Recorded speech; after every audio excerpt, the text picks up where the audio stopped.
Hey YouTube.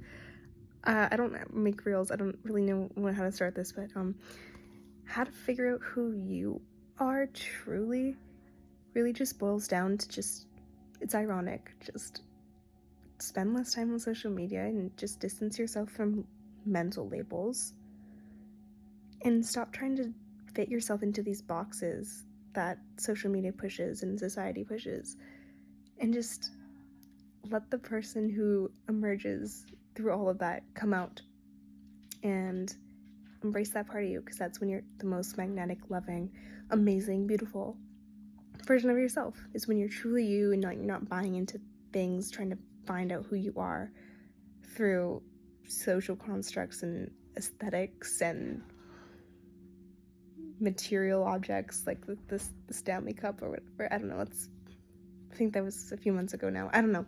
Anyways, yeah. Goodbye.